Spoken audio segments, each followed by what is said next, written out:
So, um, have you ever felt just completely swamped by information, like you're drowning in opinions, maybe?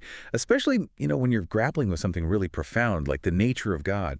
You might listen to endless debates, read countless arguments, and, well, instead of finding peace or clarity, your mind just spins. Your heart grows restless. It's a pretty universal human experience, I think, this struggle to find solid ground when everything feels so complex. Oh, absolutely. It's a very real challenge, particularly now. In our era of information overload, sometimes the more perspectives we hear, the more fragmented our understanding can become.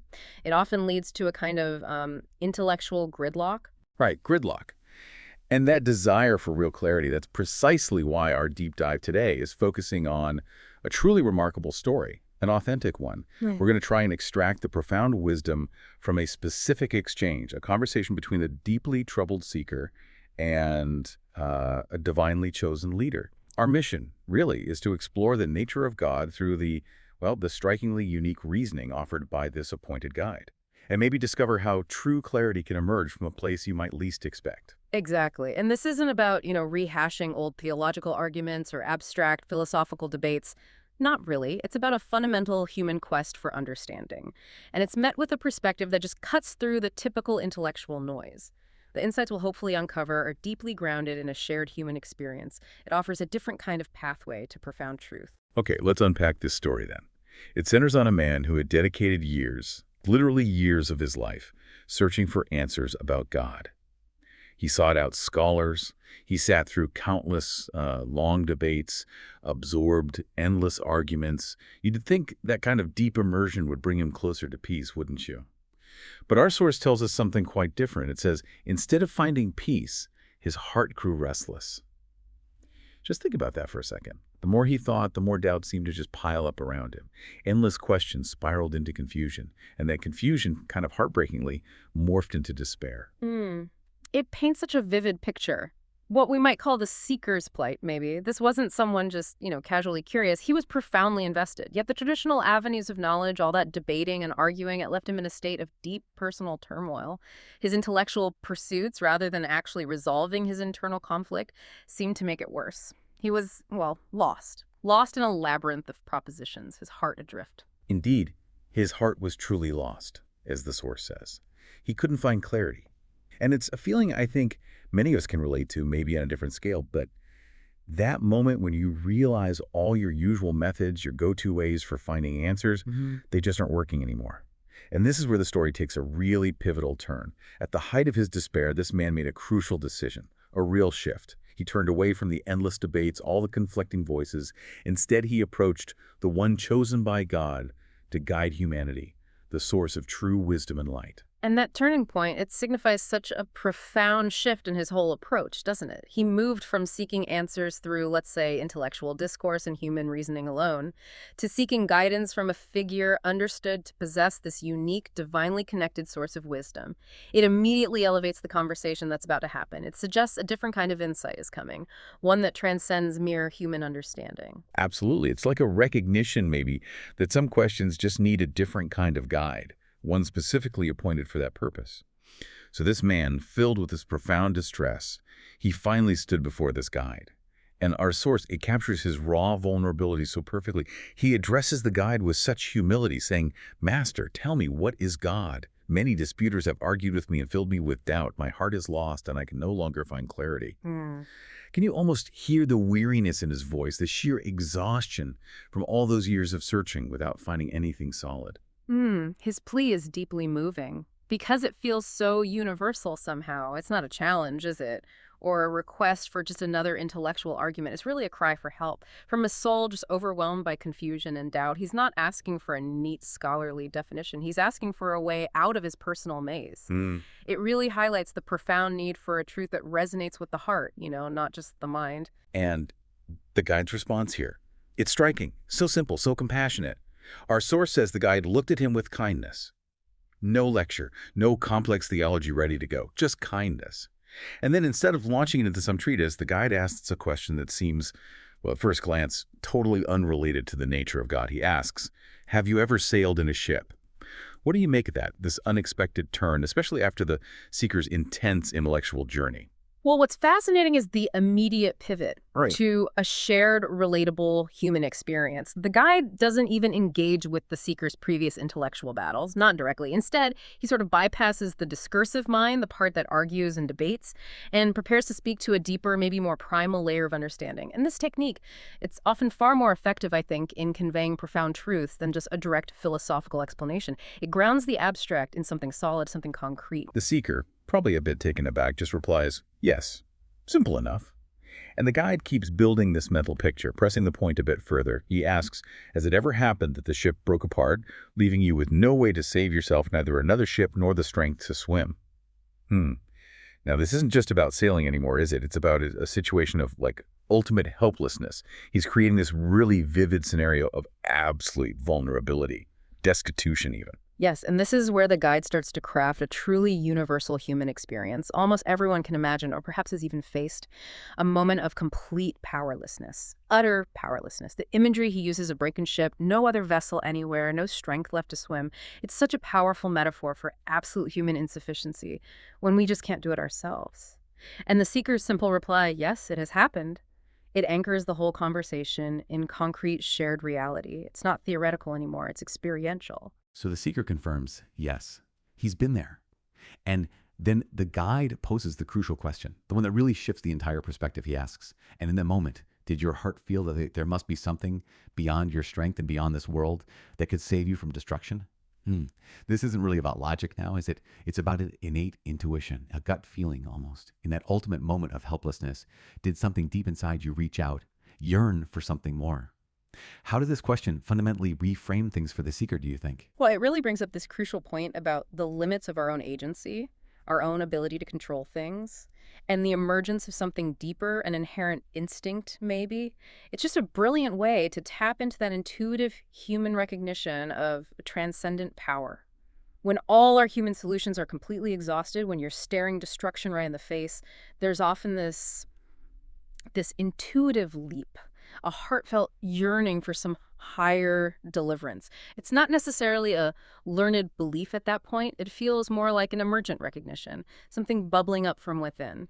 And the seeker's clear yes confirms it, this profound, universal human feeling. That yes is incredibly powerful, isn't it? I've seen something similar, maybe that same raw recognition in different situations, maybe during intense natural disasters, or even just facing a truly impossible deadline at work, where you think, there's just no way. Like when our own resources completely run dry, and you're left with this deep internal resonance, this feeling that there has to be something more.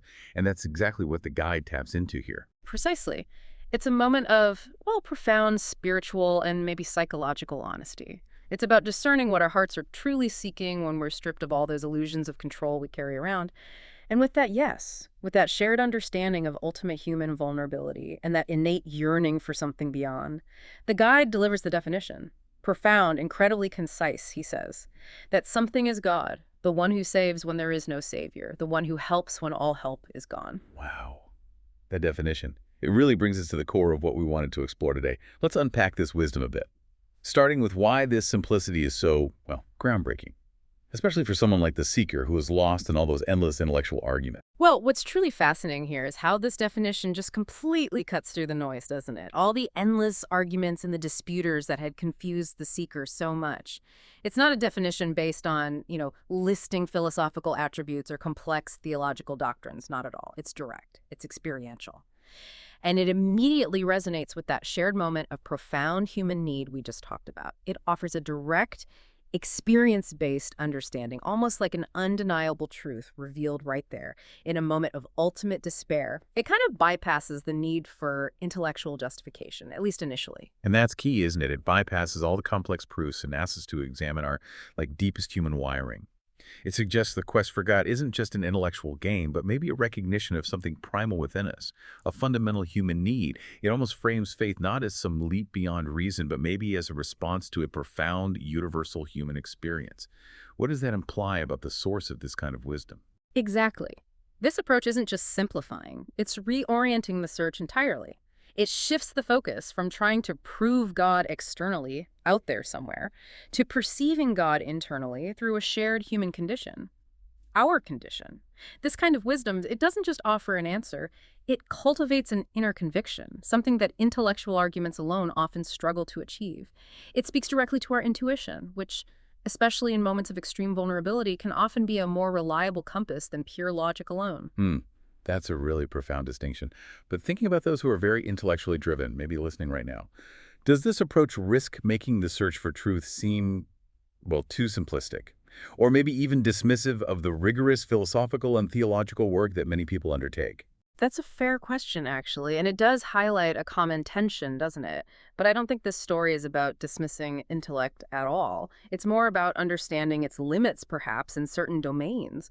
The guide isn't offering a complete theological system here. He's offering a foundational experience, something that can then inform all future intellectual inquiry. It's like finding the anchor first, before you start navigating the vast seas of philosophy and theology. It's almost saying, look, here is the fundamental reality, the core experience. Now you can build upon it. So this definition of God, it fundamentally redefines the divine, not as some abstract concept floating out there, but as the ultimate source of rescue and aid, especially when all other avenues have just failed, completely failed. It emphasizes what theologians might call divine transcendence. Yeah. That God is utterly beyond and above our human limitations in the physical world, and omnipotence, meaning limitless power, the power to save when there's literally no savior. Yet, it grounds these huge concepts entirely in a deeply human, totally relatable experience. Exactly right. What's often debated philosophically, these abstract attributes like transcendence and omnipotence, this divinely appointed guide, grounds them in a deeply personal, almost inescapable experience. It's not just stating God is powerful, it's showing us where that power is uniquely revealed right at the absolute limits of human capability, where we hit the wall. It shifts the perception of God from being maybe a distant theoretical concept to an immediate felt reality, particularly in those moments of existential crisis. It's less about a description, really, and more about a direct encounter with the divine function, you could say, what God does. This method, then, this experiential reasoning, starting from a deeply felt human experience, it leads to that aha moment, doesn't it? Something that purely intellectual or philosophical arguments often miss. Why is tapping into this innate human intuition so uniquely powerful compared to, say, purely logical deductions? Well, intellectual debates, they often create more questions than answers, right? Because they operate on a plane of logical construction that can, frankly, always be deconstructed by another argument. But by starting from a deeply felt human experience, like the shipwreck, this guide leads the seeker to a truth that resonates on a much, much deeper level.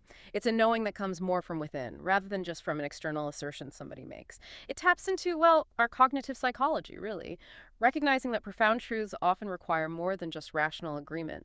They require a deeper, intuitive recognition, especially when we're thinking about the ultimate questions. It bypasses all the mental clutter, doesn't it? And goes straight to the heart of what it means to be human and to seek ultimate refuge. This isn't about proving God's existence through complex proofs anymore. It's about recognizing an inherent connection, maybe, to a higher power in moments of absolute necessity. And this, I think, is why this particular conversation from this divinely chosen leader is so potent, so powerful. It offers a framework for understanding God that seems to transcend cultural or intellectual barriers because it's rooted in the core human condition, a condition that everyone, regardless of their background, can relate to on some level. It really connects with the idea that ultimate truth might not always be found through exhaustive logical deduction alone, but maybe through a recognition that arises from our deepest vulnerabilities. The guide, appointed by God, offers a wisdom here that aligns with the human spirit's innate search for meaning, for salvation, especially when faced with, well, the void. It underscores the unique quality of insight that can come from such a chosen source, someone capable of articulating profound truths in such an accessible yet incredibly powerful way. This isn't just an answer he gives, it's really an invitation to a different way of knowing. So thinking about all this, what does it mean for you, listening right now? Think about those moments in your own life, or perhaps you've seen them in others, where human strength or worldly solutions or even the most rigorous intellectual efforts are simply not enough. They just fall short. When you're facing a situation where everything you've relied on seems to just break apart, like the ship in the story, that feeling of utter insufficiency, that desperate need for a deeper, transcendent hope to emerge somehow, this conversation speaks directly to those moments, doesn't it? Offering a unique perspective on where you might find profound certainty. It does, and it raises an important question. What does this story offer to those who, maybe like the seeker initially, feel lost or overwhelmed by all the conflicting information out there about profound truths? It suggests that perhaps clarity isn't always found in piling on more arguments or more complex theories, but maybe in stripping away the extraneous stuff and connecting to a fundamental shared human experience of need. And that intuitive yearning for a deliverer, it's about recognizing that something else is there when all else fails. And that recognizing this, truly recognizing it, can be more powerful than any intellectual proof you might construct. This incredible true story, coming from a divinely chosen leader, it really reminds us of the powerful essence of the guide's definition of God. That presence which saves when all else is lost. That help which arrives when all other help is gone. It's not about what we can merely figure out or debate endlessly, perhaps, but what we instinctively reach for or feel the deep need for when there's absolutely nothing left in our own hands. Hmm. It grounds the whole concept of the divine in the most visceral human experience imaginable, the need for rescue. It's a definition forged in vulnerability, really, and illuminated by an innate recognition, a profound truth conveyed with ultimate simplicity by a source of true wisdom. So as we wrap up this deep dive today, here's something to ponder. In a world that's so full of noise, so many conflicting claims, endless avenues of human effort, where do you turn? Where do you turn when your own ship breaks apart and there is simply no strength left to swim? What does this story, this profound conversation tell us about where true clarity and guidance might actually be found? And about the nature of the ultimate rescuer? Some food for thought there, my friends.